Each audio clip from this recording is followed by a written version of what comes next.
Quando foi a última vez que você parou para perceber como você está se sentindo? E quando você não está bem, quais caminhos você busca para lidar com essas emoções que você está experienciando? No episódio de hoje, vamos conversar sobre a nossa dificuldade de procurar ajuda e, principalmente, sobre como a terapia pode ser seu aliado nesse processo. Meu nome é Janaína Marim. Meu nome é Camila Napolitano e somos do podcast Subversivas. Olá, meus amores, sejam muito bem-vindas a esse episódio em que veremos conversar sobre desmistificar a terapia. Teremos uma participação para lá de especial da psicóloga e especialista em neuropsicologia, Andréa Lino Cunha. Mas primeiro, queríamos saber como você está se sentindo no dia de hoje. Faz quanto tempo que você não para pensar como você está se sentindo, quais são suas emoções? É bem importante que a gente pense isso, principalmente antes de ouvir esse episódio, porque ele vai ser bem importante no decorrer, do que a gente vai conversando. E aí, quando a gente percebe, quando a gente não está bem, muitas vezes a gente busca diversos caminhos para lidar melhor com tudo isso, e esses caminhos muitas vezes não são a terapia. Muitas vezes a terapia vai ficando sempre para depois. Então a gente vai para a galera que curte, vai para balada, conversa com amigo, porque eu tô aqui conversando, então dá na mesma. Procura outras terapias, então procura um coach, que coach é mais prático e tudo mais, então vai ser uma coisa mais rápida, talvez. Procura ler sobre livros, e é que não temos nada contra livros de autoajuda, nada contra coach, mas tem hora certa para isso, né? Então, aí muitas vezes, a psicóloga é o último caminho que a gente busca quando a gente vê que nada funciona. Então, gostaríamos de saber, quais caminhos que você tem buscado para olhar para essas coisas que não é a terapia. E é engraçado, Ká, que assim, se a gente parar para comparar com outras situações, com outros problemas, a gente sempre vai direto para o profissional que resolve, Então, se a gente quebrou uma perna, a gente vai direto para o ortopedista. Tá com uma dor de estômago ferrada, eu vou passar com gastro. Eu tô com meu imposto de renda super atrasado, todo enrolado, vou falar com um contador. Meu carro quebrou, vou no mecânico. E eu acho muito curioso, assim, muito irônico, que quando a gente fala de saúde mental, de a gente não estar se sentindo emocionalmente bem, provavelmente por conta de todo o tabu que foi criado, nas últimas décadas, a gente empurra com a barriga, rola muitos pensamentos do tipo, é assim mesmo, mas que frescura, putz, eu não tenho motivo para estar me sentindo desse jeito, porque olha como a minha vida é boa, olha como tem gente que está pior do que eu, e ignora completamente as dores emocionais, as questões emocionais que está sentindo, e não vai buscar ajuda. Bom, tem gente que não busca essa ajuda profissional nunca. Algumas pessoas só buscam ajuda quando assim, a coisa explodiu, quando tem um surto, quando tem uma crise, às vezes vai parar no hospital. As pessoas, assim, algumas pessoas procrastinam muito a busca, por uma ajuda qualificada, seja uma psicóloga, seja uma psiquiatra, Sim. Para mim, vem muito a questão de praticidade, Porque, querendo ou não, a gente vive numa sociedade patriarcal em que a gente busca coisas práticas, que a gente busca a solução. Então, como o exemplo do que você falou do contador. Quando a gente quer declarar imposto, a gente vai no contador, o contador faz lá a declaração de imposto. A terapia, não necessariamente ela é essa coisa tão prática, Você não vai na terapia um dia e você fala, pronto, está tudo resolvido, estou uma pessoa melhor agora. Não é assim. Não é essa coisa tão prática. Você tem que olhar para muitas coisas que doem muito na gente, Então, eu acho que é muito isso também, a gente tentar sair um pouco dessa necessidade de ter essa coisa prática o tempo todo, Porque eu acho que é o equilíbrio, A praticidade é importante, mas a gente precisa olhar algumas coisas também. Até para a gente sair do superficial, Jana? Eu acho que é esse sair do superficial também que dá um medo, Porque mais do que a gente encarar, pelo menos eu vejo dessa forma, não sei se você concorda, e não sei se quem está ouvindo também pensa assim, Mas uma coisa, eu vou na terapia porque eu estou muito estressada no meu trabalho, por exemplo.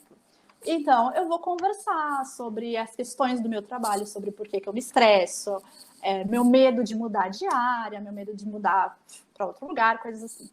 Mas uma coisa que surge e que precisa surgir também durante os processos da terapia é você lidar com coisas que te incomodam sobre você. Então você vai ter Sim. que olhar para culpas que você sente, para coisas que te envergonham, enfim, coisas sobre você, sobre a sua personalidade, coisas que você fez, que você falou, e que trazem essa vergonha. E lidar com vergonha e com culpa e com vulnerabilidade, para mim, foi a parte mais difícil da psicoterapia. As crenças, os medos também, né? Depende de qual medo você está falando que você tem que lidar. Às vezes você nem tem noção do medo que você sente, mas entrar nessa forma como nessa parte, né, de lidar com como você se enxerga, como você sente a respeito de você mesma, é puxado. E acho que talvez isso também, mesmo que inconscientemente, atrapalha não, impede que as pessoas entrem na terapia, né? Não é nem impede, mas a pessoa já fica com receio, já fica com medo, gera um bloqueio, porque tem coisa aí que eu não sei se eu tô pronto para abrir essa caixa de Pandora, né? Sim. Aí tem aquele negócio, ai, não vou olhar para isso, já foi resolvido. Mas, gente, não foi. Não foi. Não Não foi. foi. Você só tá se iludindo, só tá colocando. Sabe aquela história de colocar a sujeira embaixo do tapete? É isso que acontece. E aí tem uma hora que o tapete ele vai ficar mais alto, entendeu? Ele vai ficar com muita sujeira embaixo. E aí a sujeira vai indo para fora. Então eu acho que é isso que acontece também. E o que você trouxe é bem interessante, até pra gente pensar na pergunta que a gente trouxe no começo, né? Como que você está se sentindo? Porque até essa pergunta é difícil da gente fazer. Ah, tô bem. É até meio que automático, né? Às vezes eu converso com você, ah, tô bem. Mas tô bem mesmo? Sim. A gente não questiona, tipo, ah, tô bem. Eu tô mais ansiosa? Eu tô, sei lá, vou falar que até uma questão pessoal aqui, né? Eu faço terapia e tal. E às vezes ela pergunta, ah, mas como que foi essa semana? Como você está se sentindo agora? Eu falo, sei lá, tô bem. Tudo bem. A gente não tem nem repertório, tipo, de emoção, sabe? Só tô bem. Ou a gente tá mal, ou a gente tá bem. Não tem nem o meio termo, assim, né? Por quê? Porque a gente não olha pra isso, porque é difícil. É difícil olhar pra coisas que não estão tão confortáveis assim, né? É muito desconfortável, né, Ká? E eu tava lembrando de uma frase que a gente ouviu quando a gente se conheceu. Não sei se você lembra, mas que o Bruno do Moporã falou várias vezes no curso. É uma filosofia do Aikido, tenho quase certeza, que fala mais ou menos assim: tudo o que você conhece e que você sabe nomear em você é controlável, é trabalhável. Desculpa, controlável não, é trabalhável. Tudo o que você esconde, o que você não lida e o que você desconhece, o que você não nomeia, controla você. É mais ou menos isso, gente. Essa frase me marcou de tal forma, porque ela é muito real. As nossas atitudes, né, quando a gente não encara nossas vergonhas, nossas crenças, nossos medos, nossas culpas, as nossas ações, as nossas tomadas de decisão vão ser baseadas nesses sentimentos. Então, se eu tenho uma vergonha muito grande com relação a mim mesma, é bem provável que eu me isole, que eu comece a cortar contato com outras pessoas, porque essa vergonha vai me consumindo de tal maneira que eu não vou conseguir encarar outras pessoas, porque na minha perspectiva é só isso que elas enxergam. Porque, na verdade, é só isso que eu estou enxergando com relação a mim. E vira uma realidade completamente distorcida, né? Porque não é só isso. Às vezes isso, essa vergonha, essa coisa é 2%. Sabe? É uma coisa pequena, só que como você não lida, o monstro vai crescendo. Sim. Então, nossa, essa frase me marcou muito, sério. Eu não lembrava, mas realmente perfeito, assim. E até, eu acho que um exemplo que a gente pode trazer aqui é quando a gente tem muito estresse com outras pessoas, né? O quanto, ai não, porque a culpa é dela que eu tô estressada, porque ela não fez tal coisa. Na real, isso é só um espelho de como você às vezes está se sentindo com você mesma, só que você não quer olhar. Então isso aparece de outras formas na sua vida. Sim. E aí a gente vai conversando com amigo, aí amigo, ah não, amiga, você tá certa, tá certa. Ela, olha, realmente não presta. E é Sim. isso, a terapia ela não vai fazer isso. A terapia ela vai trazer para você qual a sua responsabilidade. Por que que você está se sentindo assim? E é desconfortável, né? Não vamos falar Uhum. aqui que é, nossa, super confortável, mas ela é necessária, porque é o que a gente falou antes. Se a gente ficar colocando para fora, para dentro do tapete, vai indo para fora a qualquer momento. Exato, o tapete vai virar uma montanha, né?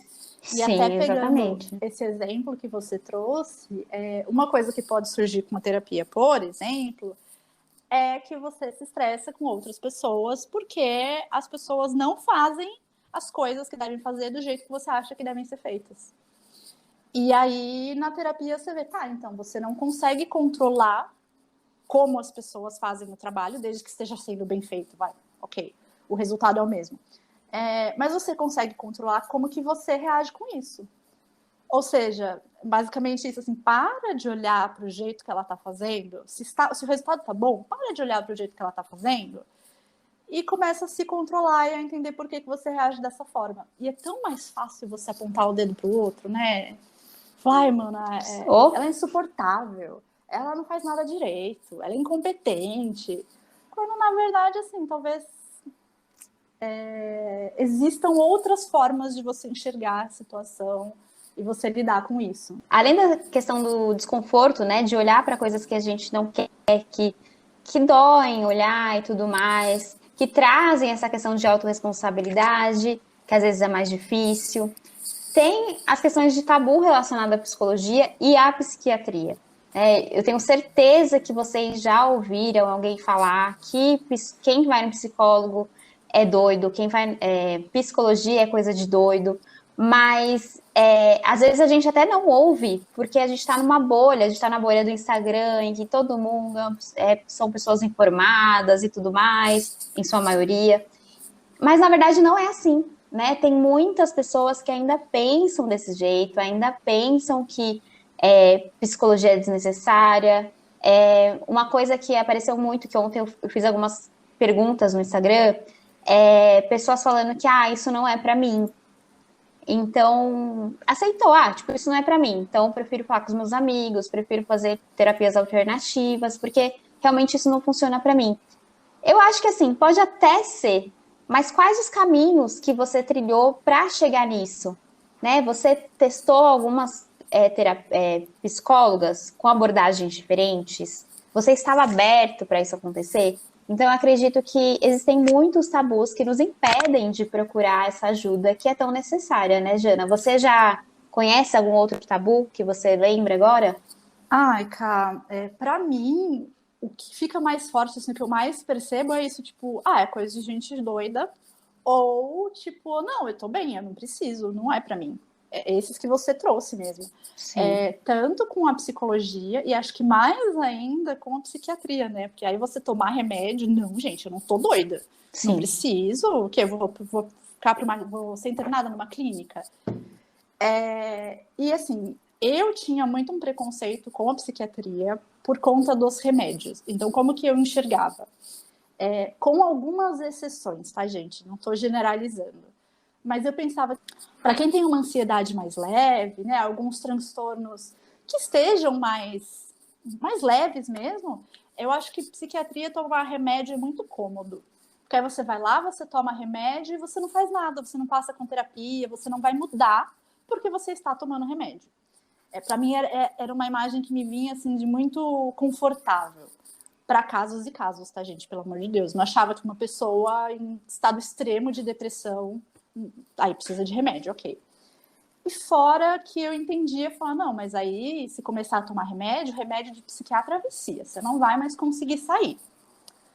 E a vida é uma caixinha de surpresas, né, gente? Hoje eu sou uma defensora ferrenha da psiquiatria. A gente vai entrar nisso depois, porque comecei com remedinhos e foi a melhor decisão da minha vida. Mas são esses preconceitos, né, que a gente tem, que a gente olha e fala, não, olha que coisa ruim, imagina, remédio tudo vicia, e não é o caso. Não é o caso. Alguns sim, mas nem todos, né? E aí vai muito do profissional que te atende também. Eu acho que é questionar, né, o que a gente pensa sobre isso. Porque, às vezes, a gente... Ah, não, nossa, a psicologia é super legal, mas no fundo você nem tá procurando. No fundo você deixa para depois. Então, às vezes você nem percebe, mas você tem crença sobre isso. De que você não precisa, de que sim, é coisa de doido, né? Então, assim, às vezes a crença tá tão enraizada, né? Porque vem da família. Eu confesso, tipo, uma parte da minha família ainda acredita nisso. Por isso que eu falo que é a nossa bolha, né? Se a gente olhar na bolha do Instagram, na minha, todo mundo faz terapia. Sim. Mas se olhar para fora, tipo, família e tal, não vou olhar para isso. Não tem nada a ver. Então, exatamente. Então, tipo assim, pensar o que é isso pra gente, o que significa, por que eu não tô procurando? Qual que é a dificuldade? Qual que é a minha dificuldade sobre isso, né? Eu acho, Ká, que tem muito essa questão dos preconceitos, dos tabus, da gente entender as nossas crenças com relação a isso, que nem as crenças que eu tinha com relação à psiquiatria, né? Mas eu acho que uma coisa que pega também é que o tema saúde mental começou a ficar mais popularizado nos últimos anos, né?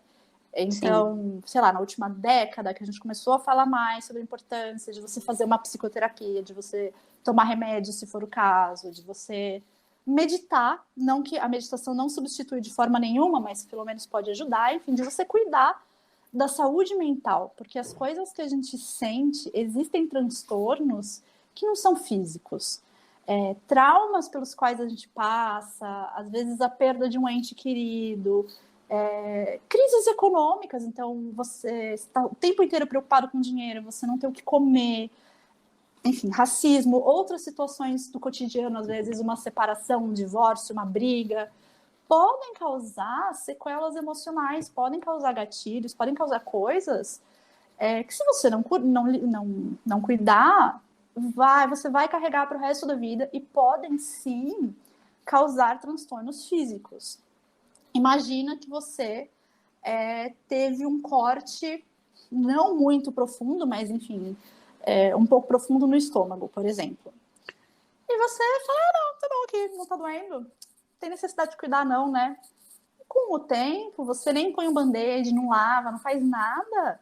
Esse corte ele vai aumentando, ele começa a inflamar, ele começa a infeccionar, vai soltar pus, vai te dar febre. Você não vai ter esses sinais físicos, só que você vai começar a se sentir cada vez pior. E, enfim, voltando, né? Como a gente começou a falar sobre esse assunto mais recentemente, eu acho que ainda existe uma falta de conhecimento muito grande sobre o sentir, né? Sobre a gente entender que, isso aqui que eu tô sentindo não é normal. Não precisa ser assim. Existem formas de lidar com isso, né?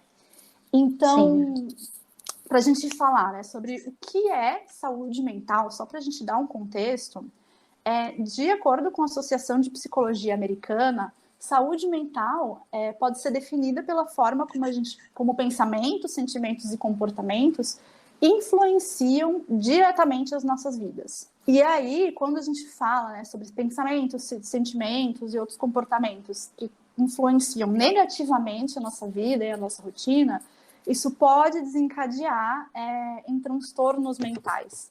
Então, um transtorno mental é uma disfunção da atividade, né, do nosso cérebro que vai afetar o nosso humor, a nossa forma de agir, a nossa forma de raciocinar, a maneira como a gente se comunica com o indivíduo.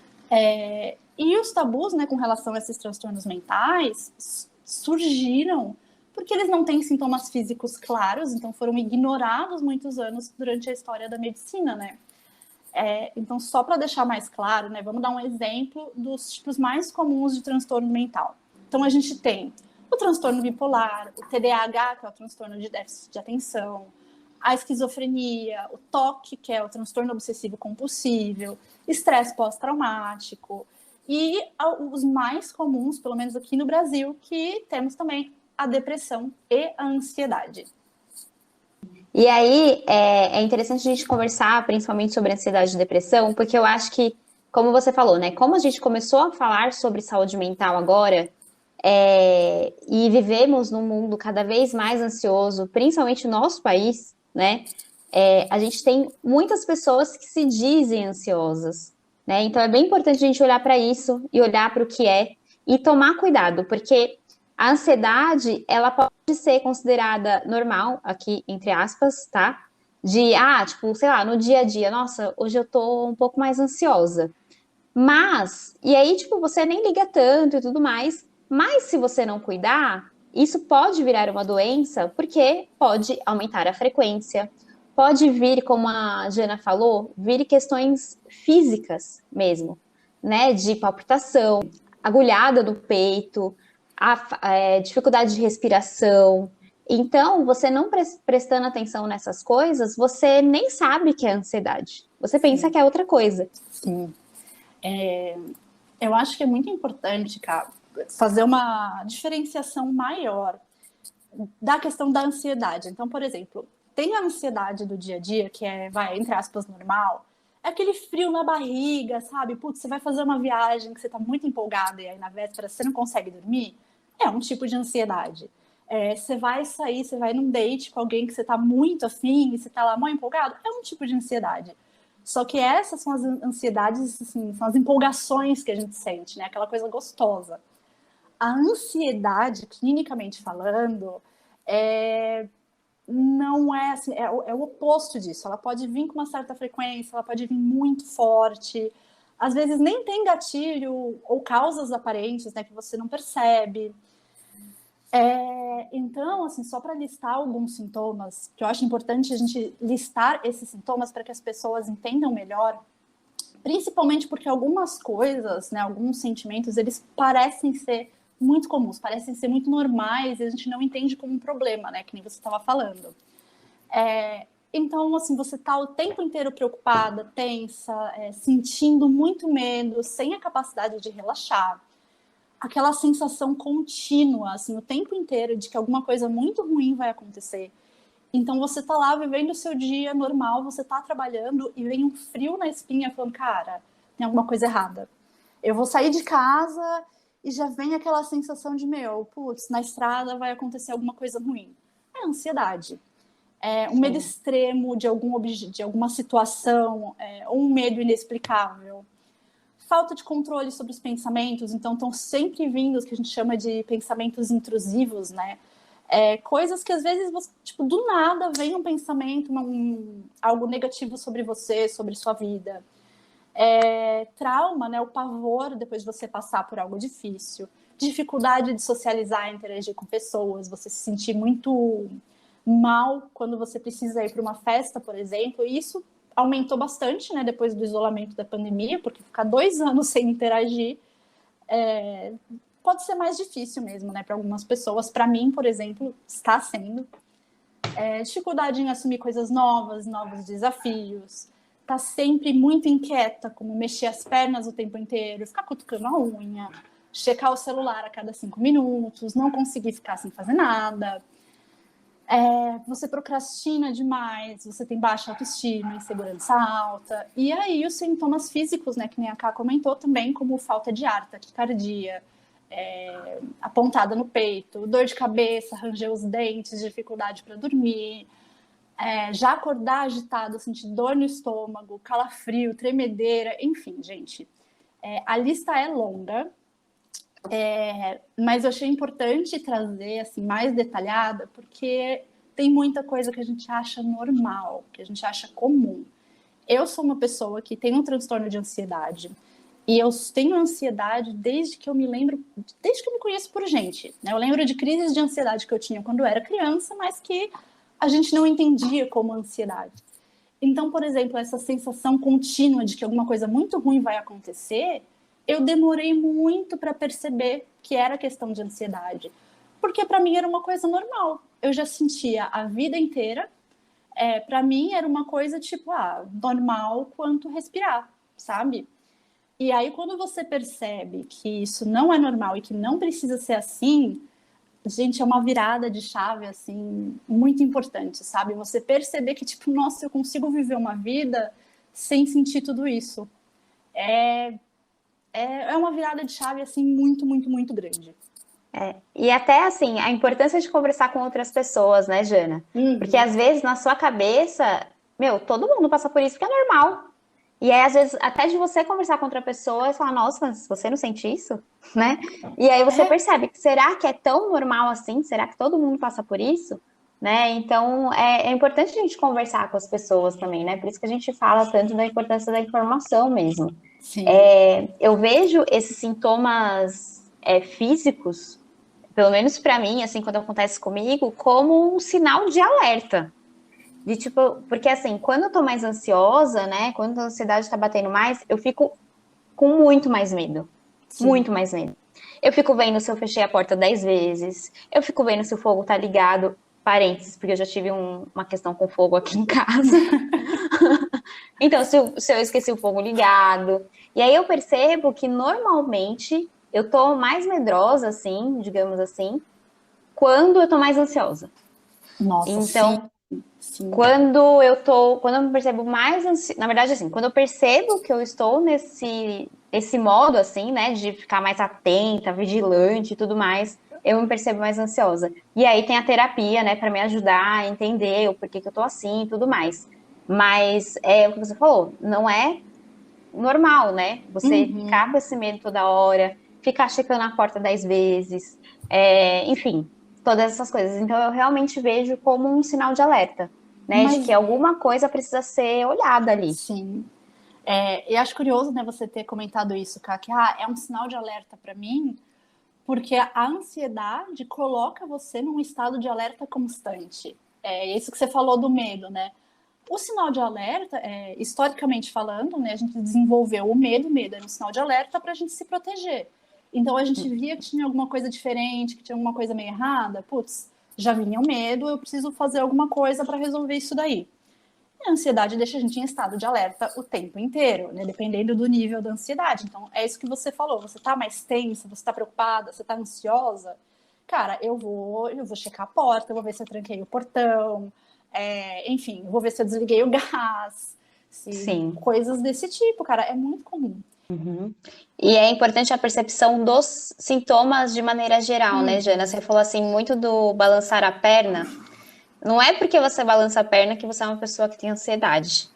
Você pode estar ansiosa, também tem isso. Exato, exato. Eu falo isso porque agora tem muito a questão do diagnóstico, né? Então, eu tenho TDA, eu tenho TDAH, enfim. Uhum. E aí, não, eu tenho balança a perna, eu olhei na internet aqui que eu tenho transtorno de ansiedade. Calma. Não necessariamente. Então, assim, olha sintomas de maneira geral. Não é porque você tem um só, isoladamente, que você tem. Então, por isso que é importante você procurar profissionais que entendam disso, psicólogo, psiquiatra, justamente para ele te ajudar em relação a isso, né? Para que você saiba lidar melhor com esses sintomas, né? E aí a gente tem também a depressão, infelizmente está bem alta assim nos últimos anos. E aí essa depressão ela pode ser causada por traumas, situações muito difíceis, como tipo racismo, falta de emprego. Então a pandemia que está aí para provar isso, né? Porque muitas Uhum. pessoas perderam o emprego, isso pode trazer um processo de depressão. Pode ser genético também, desequilíbrio químico ou hormonal no corpo. Então, a depressão também é uma coisa que a gente precisa olhar, além da ansiedade. A depressão, ela pode provocar ausência de prazer em coisas que você antes talvez amava fazer, oscilação de humor e de pensamentos, e comportamentos e atos suicidas também. E o tratamento é feito com o auxílio do médico profissional. Então, por meio de medicamento, acompanhamento terapêutico e rede de apoio, né? O quanto a rede de apoio ela é importante em relação à depressão. E aqui fazer um parênteses, né? Às vezes a gente tem uma imagem da pessoa que tem depressão quieta, trancada em casa, muito Uhum. triste. não é necessariamente sobre isso. A gente tem casos aí de famosos que se suicidaram, inclusive, e que estavam muito felizes um dia Eles antes. aparentavam estar muito felizes, né? Isso, exatamente. Eles tinham uma aparência de estar muito felizes. Então a gente não sabe o que está passando na cabeça da pessoa, né? Então não necessariamente que é aquela pessoa apática e tudo mais, pode ser, mas não necessariamente isso. Às vezes ela realmente consegue esconder, entre aspas, né, essa situação que ela está vivendo dentro dela mesmo. Sim. Então, só um parênteses que eu queria fazer para a gente não ter esse julgamento, né? Até as pessoas, sei lá, que são mais introspectivas, não é porque ela é mais introspectiva que ela tem uma depressão, por exemplo. Sim. Porque a gente quer colocar tudo na caixinha, né, Jana? Ah, não, essa pessoa tem depressão, essa não tem. Então é importante a gente olhar para isso também, né? Assim, porque quando a gente fala de transtorno mental, não tem, assim, aqueles sintomas físicos que são gritantes, tipo, que nem aparecer uma bolha gigante no seu rosto. Você fala, nossa, aquela pessoa está com um problema.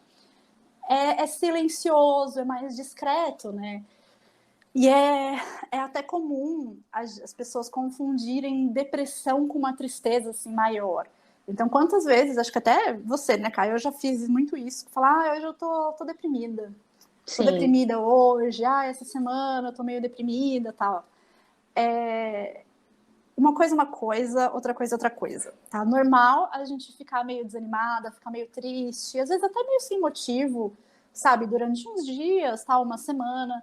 Mas essa tristeza ela é passageira. A depressão é uma coisa que dura.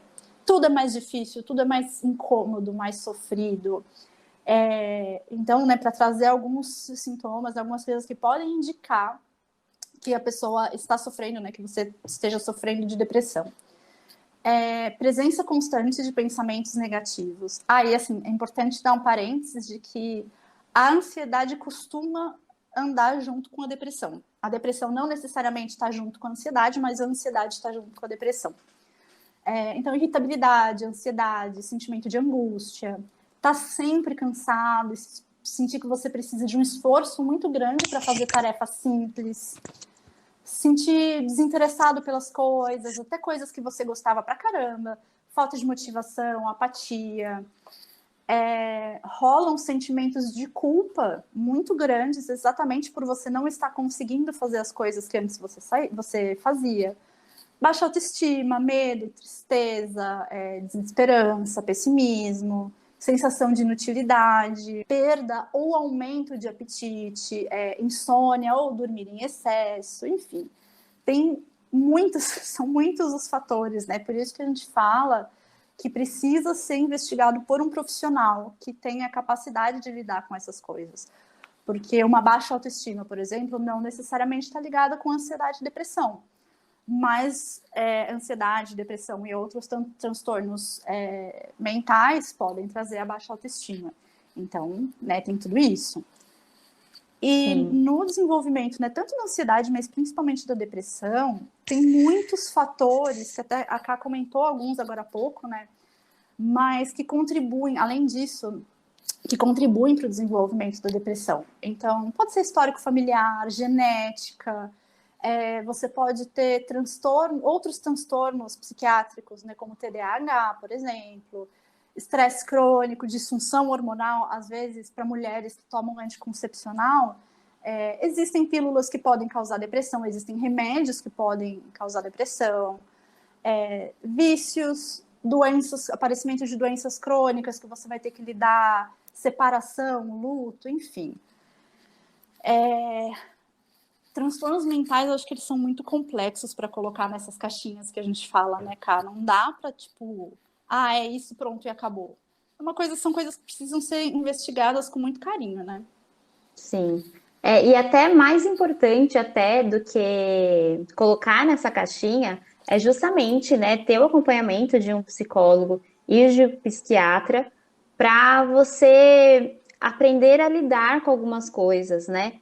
Porque cura você não vai ter, tipo, estou ótima agora, né? Mas realmente para aprender a lidar com algumas coisas, até para poder seguir sua vida, né? Porque muitas vezes a depressão você não consegue prosseguir com algumas coisas, com alguns processos, justamente por tudo que a Jana falou, né?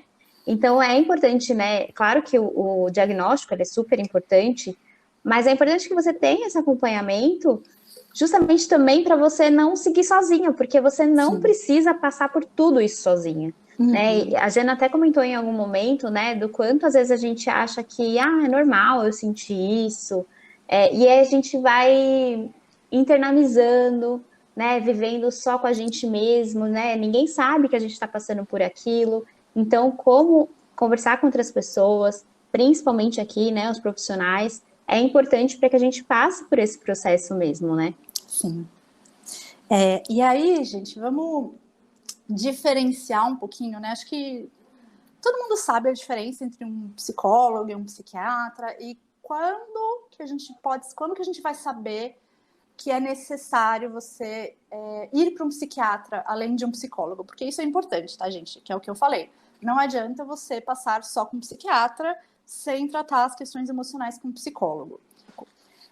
Enquanto a psicologia, né, um psicólogo ele não faz faculdade de medicina, ele faz uma faculdade de psicologia, e o psicólogo ele pode identificar transtornos mentais, ele pode ajudar você a descobrir coisas que você está sentindo, a lidar, a te dar esse apoio, a te dar um amparo para que você tenha mais força para lidar com as questões que você precisa lidar.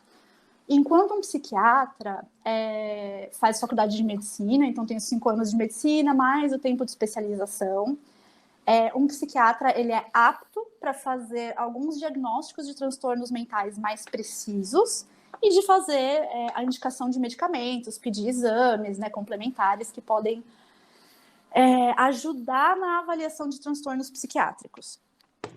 E aí, quando saber... Como é que eu vou saber se eu preciso passar com um psiquiatra ou se só um psicólogo basta? Eu acho que isso, assim, é um caso muito individual. Eu vou falar como que foi para mim, tá? Eu fiz terapia por muitos e muitos anos. Eu passei com diversas psicólogas diferentes. Como eu comentei, né, agora há pouco, eu tenho ansiedade desde que eu me conheço por gente. Tive crise de pânico quando eu era adolescente, enfim. E todo esse tempo acompanhada por uma psicóloga. A terapia me ajudou muito com questões que me traziam ansiedade, que nem a necessidade de controle do meu ambiente, do outro, principalmente. Então, algumas coisas foram resolvidas. Só que ainda assim, o grosso da minha ansiedade não passava. E eu levava isso para terapia. Putz, eu tô muito inquieta, eu sinto falta de ar. E a gente tentava buscar o que é que poderia causar, mas não conseguiu resolver. Até que quando a gente estava, né, no auge da pandemia, meu marido falou, não aguento mais, eu vou procurar uma psiquiatra. Eu vi como fez bem para ele, uns 3, 4 meses, e resolvi testar também. E, gente, assim, para mim, eu não consigo nem explicar. O maior exemplo que eu consigo dar assim, imagina que você tá com uma dor, sei lá, abdominal. Só que não é uma dor que, tipo, te impede de viver. Atrapalha, às vezes vai dificultar você fazer as coisas, mas você tá há tanto tempo com essa dor que falar, não, beleza, tá mais difícil, mas eu consigo fazer. É normal, eu dou conta, eu já me sinto assim faz tempo, faz parte de quem eu sou. E aí você passa com o médico e ele fala, não, então, isso que você tem é uma dor, e eu vou te dar um remédio, tá? Vamos tratar o que está causando essa dor, e eu vou te dar um remédio. E aí você toma o remédio e você para de sentir dor. E aí você fala, gente, caramba, eu não precisava estar sentindo toda essa dor. Só que aí imagina uma dor emocional. Para mim foi a mesma coisa. As vozes da minha cabeça, sabe quando você está com 45 abas abertas? Cada uma com um barulho e um assunto diferente na cabeça? É como se eu tivesse fechado essas abas. E você fala, cara, agora eu tenho espaço para lidar com o que eu estou sentindo. Então, essas vozes, né, na minha cabeça diminuíram. Eu consegui ficar mais em silêncio. Os sentimentos de culpa e de vergonha que me vinham por causa da ansiedade sumiram. Então, assim, fazem quase 2 anos que eu faço tratamento com psiquiatra. E, gente, o tanto que eu consegui evoluir no meu amadurecimento, na minha autoestima, em questões que eu precisava lidar, assim, eu evoluí muito. porque eu tinha esse espaço, eu consegui lidar com questões, talvez podem ser até químicas, sabe? Que me deixaram relaxar, me permitiram respirar fundo e falar, tá, agora eu tenho condições de lidar com as outras coisas que eu preciso lidar. Então, assim, existem psicólogos, e eu acho que isso é muito importante, que percebem quando o paciente está num estado em que a terapia não dá conta e encaminham para um psiquiatra. Mas eu sei também que existe meio que uma rixa entre alguns psiquiatras e alguns psicólogos, rola esse preconceito também entre as duas áreas. E como foi o meu caso, nenhuma das 5 psicólogas que eu passei me encaminharam para um psiquiatra, mesmo a psicóloga que me atendia quando eu tinha as crises de pânico. Então, acho que existe muito a importância assim, de você ter uma autonomia da sua saúde mental e perceber, falar, cara, tá bom, eu já mudei de psicólogo e as coisas não melhoram, talvez eu tenha que buscar uma ajuda complementar. Sim. Eu acho que a psiquiatria, ela pode ajudar muito, e não só nisso, mas assim, principalmente, então vamos supor que você procura um psicólogo, e aí como a Jana falou, você está tendo sintomas. Como eu falei antes, a terapia, ela não vai apertar um botão e você vai estar curada. Uhum. Isso não vai acontecer. Então, o psiquiatra, ele pode vir muito nesse lugar de, tipo, te ajudar com a medicação para você conseguir lidar com tudo que você está passando, né? Exato. Então, eu acho que é importante que os dois caminhem juntos, né? Sim, sim. Principalmente se você tem aí um quadro de sintomas muito graves ou você tem algum transtorno, enfim, justamente para que você consiga olhar para algumas coisas. O que eu vejo acontecendo, e aí é que é o que eu vejo na minha vida pessoal, tá, gente? Não trouxe pesquisa sobre isso e tudo mais. O quanto, às vezes, também a pessoa vai no psiquiatra e como tomou o remédio que faz aquela dor passar, digamos assim, esquece que tem uma coisa importante ali que precisa ser olhada também, Sim. né? Então, por isso que eu falo, eu acredito muito que as duas coisas têm que andar juntas, né? Você ir no psiquiatra quando necessário e tudo mais, mas você não esquecer que você tem que olhar para algumas coisas, né? Porque aquele Uhum. sintoma, ele aparece por alguma razão. Pode ser que seja só o transtorno, pode ser uma questão química ou genética mesmo, mas eu acredito que é isso, assim, né? É importante a gente entender a diferenciação, mas entender também que eles podem muito andar juntos, e é importante que eles andem para a gente não entrar nesse processo também de, como a Jana falou, eu fiquei 5 anos psicólogo, mas eu estava tendo sintomas e ninguém me falou. E ao mesmo tempo, fiquei tomando remédio por 10 anos, mas estou aqui tomando remédio, aumentando cada vez mais a minha dose, porque não tá dando Uhum. certo. Que eu Conheço acho que pessoas, inclusive. então, eu também. Então, isso é bem perigoso, porque aí você não olha para isso, né, de uma maneira de fazer terapia, de ir no psicólogo olhar para isso, e aí você vai tomando remédio, aumentando a dose, porque você não tá olhando para esse problema, né, e aí não faz mais efeito. Sim. Eu acho que assim, a psiquiatria não necessariamente precisa acontecer junto com a psicologia, mas a psicologia precisa andar junto com a psiquiatria, porque é isso, né? Você Sim, só vai exatamente. estar enxugando gelo. Ah, tá bom, você Exatamente. tá tomando o anestésico para a dor que você está sentindo, só que você não está resolvendo o que está causando a dor. Exatamente. Então, assim, você pode, tipo, sei lá, se é uma gastrite e você não trata o que causa a gastrite, você vai terminar com uma úlcera. Mas aí vamos pensar em questões emocionais, né? Você pode desenvolver crises de pânico e mesmo doenças físicas, porque sim, né? Existe a psicossomática, né? Que doenças e transtornos mentais e emocionais causam problemas físicos. Então, assim, só para vocês terem noção, gente, o Brasil é o país mais ansioso no mundo e um dos países que tem mais casos de depressão. Se eu não me engano, tem segundo lugar, tá? E isso aumentou ainda mais quando a gente passou pela pandemia, né? Acho que isso colou no mundo inteiro, né? Porque, enfim, pandemia. Mas aqui no Brasil, a gente tem estatísticas de que teve um aumento muito grande nas buscas por psicólogos e por psiquiatras, né? Então, a Associação Brasileira de Psicologia da Saúde aponta que 83,5% dos psicólogos que foram ouvidos na pesquisa notaram um aumento de demanda de pacientes durante a pandemia. E pelo menos assim, com alguns psicólogos que eu acompanho, eu vi assim, eles comentando, falar, cara, eu tô com a agenda cheia, eu tô com a agenda lotada, mesmo com uma crise econômica, né? E a Associação Brasileira de Psiquiatria calcula que a demanda aumentou 82% em consultórios particulares do Brasil. Sou parte da estatística. Então, para vocês terem uma noção, o número de atendimento nos Centros de Atenção Psicossocial de São Paulo, né, os CAPs, passou de 24 mil em setembro de 2019 para 52 mil em outubro de 2020. Ou seja, mais que duplicou, né? É muita gente, é muita coisa. E é interessante que esse boom, né, sobre saúde mental também ajuda as pessoas a procurarem mais, né? Porque, claro, né, que tem a pandemia, não romantizamos, né? Como sempre a gente fala aqui, não vamos romantizar. Mas é bem importante que a gente tenha falado mais, esteja falando mais sobre saúde mental, justamente para que as pessoas percebam, não tem problema, né? Até vira um negócio cult, assim, sabe? O que é bizarro, mas ao mesmo tempo tem um lado bom também, das pessoas, tipo, nossa, essa pessoa faz terapia e tá tudo bem também. Olha como ela tá melhor, olha como ela tá bem. Afirmar mais, né, a terapia como uma alternativa, assim, de procurar ajuda para lidar com algumas coisas que a gente está passando. Mas assim, a gente está trazendo nesse episódio tudo isso justamente para desmistificar um pouco, né? Para que vocês possam procurar. Uma coisa importante também é que muitas pessoas falaram lá no Instagram, quando eu pesquisei e tal, é sobre a falta de grana, porque muitas pessoas não procuram pela falta de grana.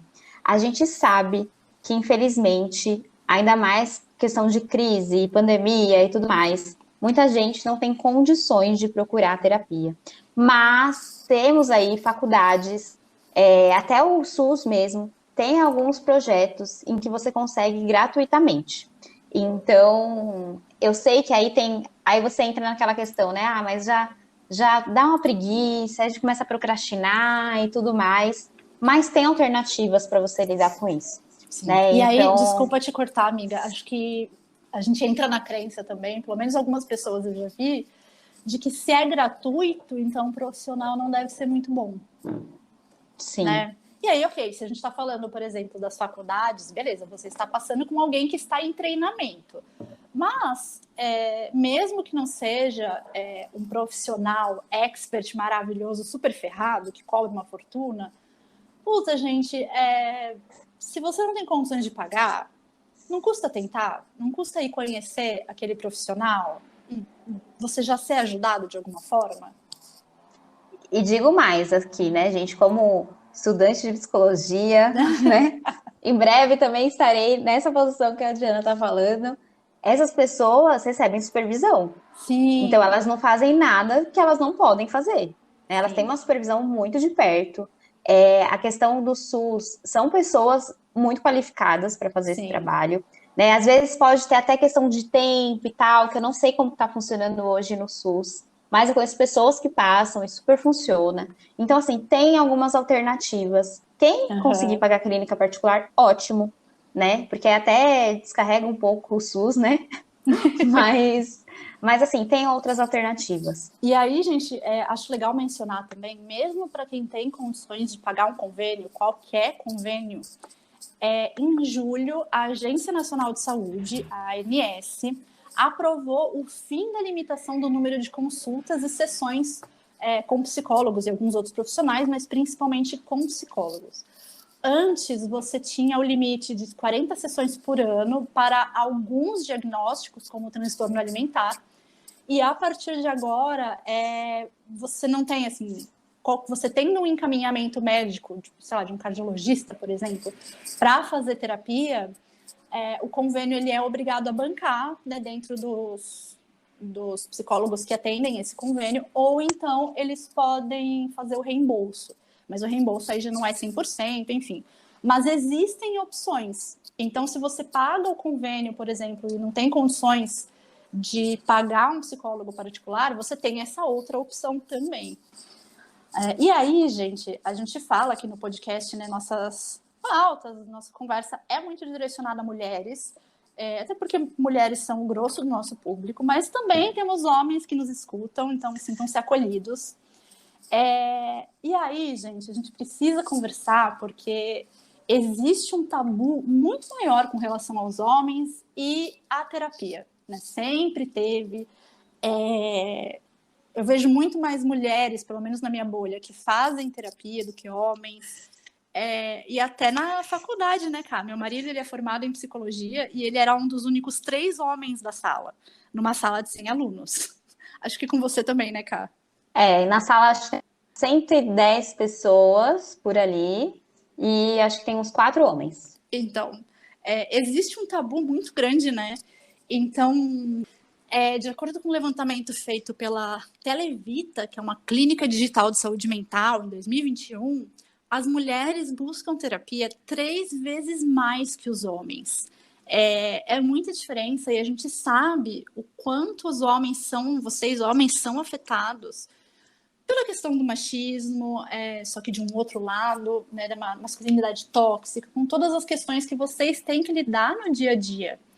Então, a gente ainda vê muitos homens dizendo que terapia é frescura, não preciso de terapia, eu vou beber que resolve, coisas desse tipo, e é isso que a gente falou, né, gente? Não vai resolver, só piora, inclusive. Sim. E tem muito aquela questão do, o homem não pode chorar. Sim. E aí, se você tem essa questão, por mais que hoje em dia tá mudando bastante e tal, mas eu acho que tá muito entranhado, assim, né? Às vezes você fala, não, eu não acredito nisso. Por dentro, você não se permite falar sobre seus sentimentos e tudo mais. Para nós mulheres, já é difícil. Então, imagina para os homens que foram criados, né, para serem essas pessoas fortes, sim, e independentes. Que não demonstram vulnerabilidade. Sim, sem vulnerabilidade nenhuma. Então, imagina como é difícil, né, você pensar em procurar uma terapia. Eu gosto sempre de falar esse exemplo, que quando eu trabalhava na Casa Integral, espaço terapêutico, lá tinha psicólogos que atendiam todos os dias, a gente tinha palestras, tinha cursos e tudo mais. E eu diria, assim, exagero, que 80% ou mais de pessoas eram mulheres. Sim. É muito difícil o homem ir. Assim, era muito legal, assim, quando o homem aparecia e tal, justamente por isso, porque a gente fala, cara, tá chegando, né? Sim. É pouco, mas tá chegando. E a gente quer que esses homens cheguem mesmo, cada vez mais, porque a sociedade, por mais que a gente melhore a questão das mulheres e tudo mais, a sociedade não é feita só por nós, então a gente precisa curar esse masculino também, né? Sim. Só a gente vê, né, o nível de agressividade que a gente tem hoje é muito mais por parte dos homens, né? Existe essa crença de que homens são naturalmente fortes, isso que você falou, que homem não chora, homem é agressivo, bate no peito, não tem os sentimentos. Inclusive, né, a gente começa a ver alguns dados. Então, por exemplo, a OMS lançou um relatório em 2019, então esses números estão um pouquinho defasados. No Brasil, foram registrados em 2019 13.500 casos de suicídio, sendo que a grande maioria, 76% do total, olha esse número, aconteceu entre homens. É uma diferença, gente, muito, muito gritante. Só 24% aconteceram entre mulheres. E aí a gente vê esse choque, né? Homens não fazem terapia, não cuidam do que estão sentindo, não cuidam desse emocional, dos traumas com que eles viveram. Não à toa, homens têm mais tendência a terem problemas cardíacos, a terem ataques do coração. E aí a gente vê a taxa de suicídio, né? Porque se homem não chora, homem não pode buscar ajuda. Quando conversa com os amigos, às vezes tem essa, tipo, para de frescura, tá parecendo mulherzinha, nananã. Sim. Eu imagino o sufoco que deve ser passar por isso. E se você, homem ouvinte, está passando por essa situação, você tem o nosso abraço à distância, tá? Você não precisa passar por isso sozinho. Inclusive, se você ouvir isso de amigos, tá na hora de trocar de amigo, né? Ai, por favor. Nossa gente, senhora, não. Não, tudo errado. E aí, como apoiar uma pessoa com transtornos psicológicos, né, Jana? Eu acredito que aqui a gente falou muito para a pessoa, né, para ela procurar ajuda e tudo mais, mas é importante também a gente saber o que fazer nessa situação, principalmente quando a gente tem amigos, né, que conversam com a gente sobre isso, porque é isso, né? A pessoa procura o amigo para conversar, mas não procura o psicólogo. Então, o que que a gente, como amigo, a gente faz nessa situação? Então, é importante a gente pensar sobre isso também. Primeiramente, fala para ele de uma forma muito carinhosa, né?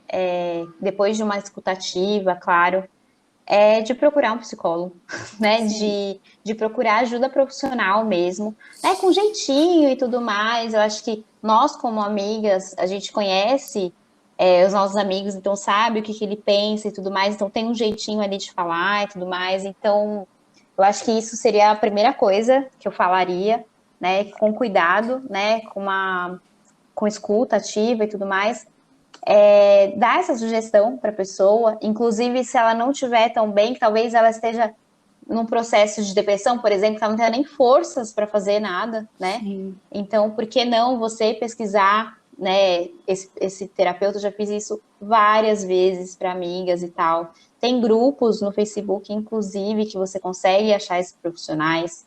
Então, eu acho que, às vezes, a escuta é super importante, outras coisas também, mas às vezes esse tipo, tá, o que que eu posso fazer aqui que ela não tá conseguindo e que eu posso fazer, sabe? Eu acho que Sim. é importante também. Além disso, tem uma coisa, gente, por favor, não fala isso. Quando alguém te disser, putz, cara, eu tô ansioso, tô me sentindo mal. Ah, não fica assim, não. Gente, assim, tipo, Agora eu tô ótima. puta, por que você não falou isso antes? Eu não sabia que eu não precisava ficar assim. Nossa, Nossa, agora eu tô passou. maravilhosa. Ah, tipo, gente, eu sei que é difícil às vezes, a gente sente que não tem nada pra dizer. Fica quieto. Sério, fica quieto. Dá um abraço, pergunta, pô, o que eu posso fazer por você? Você quer desabafar? Eu só te escuto. E também, assim, principalmente quando a pessoa ela já é diagnosticada com depressão, não fala, pô, se esforça para sair um pouquinho, fazer uma caminhada, pô, tenta mais um pouquinho, porque não é questão de esforço, gente, sabe? É isso. O melhor que você pode fazer é ouvir, dar lá o seu ombro para a pessoa encostar se ela precisar e tentar fazer a pessoa procurar um psicólogo, sabe? Apoiar para que ela Sim. faça esse movimento. Bom, gente, é isso. A gente queria aproveitar que setembro entra a pauta, né, do Setembro Amarelo, para falar um pouco sobre essas questões de pedir ajuda, transtornos mentais e psicológicos, e a importância da gente buscar ajuda profissional de psicólogos e psiquiatras. E como a gente entendeu que esse assunto ele é bem delicado e é um assunto importante, né, especial, a gente resolveu chamar a Andréa Lino Cunha, que é uma psicóloga com especialização em neuropsicologia, para falar um pouco mais para vocês sobre a importância da psicologia. Então vocês vão ficar com o áudio dela agora. Só não dá valor ou critica a terapia quem nunca se deu a oportunidade de mergulhar verdadeiramente nesse processo. Oi, eu sou Andréa Lino, sou psicóloga clínica e vim aqui para falar um pouquinho desse assunto para vocês. E é claro que eu sou suspeita, né, gente, para falar, porque eu estou me referindo à profissão que eu escolhi há mais de 22 anos e que eu amo de paixão. Mas o que eu costumo perguntar é, se quando você tem uma dor de dente, você vai num dentista, e quando você tem uma dor na coluna, você vai num médico, o que te leva a não buscar ajuda profissional quando a dor é emocional? É claro que essa resposta não é simples, né? Porque geralmente são muitos os fatores que fazem, que contribuem para a gente ter uma resistência. Mas um dos grandes motivos, muitas vezes, é um preconceito, né? Uma ideia pré-concebida do que é, de fato, um processo de terapia, ou seja, puro desconhecimento. Um outro motivo muito comum é o medo, né? Medo de entrar em contato com assuntos que estão ali há tanto tempo enterrados dentro da gente que só de pensar em mexer já assusta, né? Aí vem aquela ideia, para que mexer no que está quieto, né? Só que acontece que muitas vezes o dano que aquela ferida não cuidada causa é silencioso.